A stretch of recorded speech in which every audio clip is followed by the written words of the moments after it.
Pemirsa, pandemi membuat orang semakin berinovasi. Seperti yang dilakukan Manado Eco Craft, membuat seni Oshibana dari Jepang untuk membuat barang dengan nilai ekonomis tinggi. Berikut liputannya.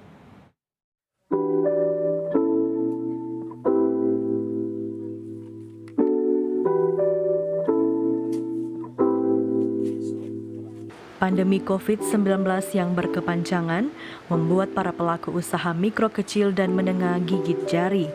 Para pelaku usaha harus berinovasi dan berkreativitas agar dapat bertahan. Seperti yang dilakukan Henry dan Elis, pelaku usaha UMKM Manado Eco Craft. Awalnya pasangan suami istri ini membuat barang ekonomis yang berbahan dari kelapa dan kayu yang dikumpulkan dari bersih-bersih pantai. Aneka barang unik mulai dari pot bunga, asbak,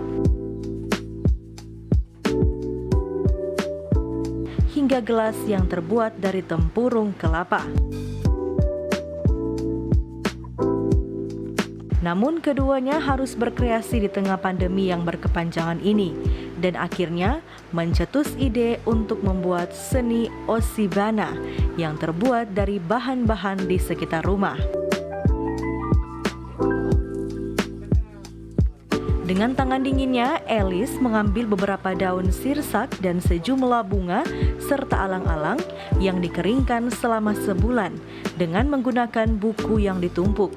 Lalu dijadikan bahan membuat Oshibana art.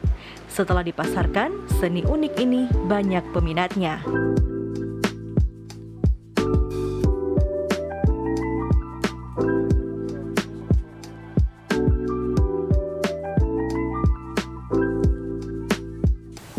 Proses begitu kurang lebih untuk kasih kering bunga itu selama 1 bulan, dari bunga yang masih baru mekar sampai dia kering itu selama 1 bulan.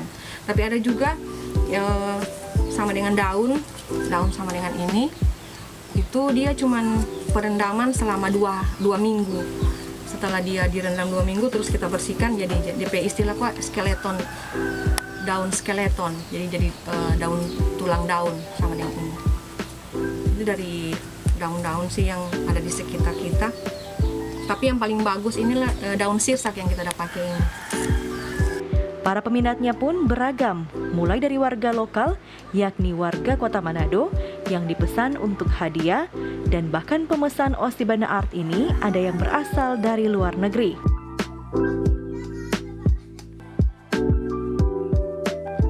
Dengan harga 70.000 hingga 80.000-an ini, seni Oshibana dapat menyambung nafas Manado Eco Craft untuk terus berkarya meski di tengah menurunnya sektor perekonomian akibat pandemi COVID-19.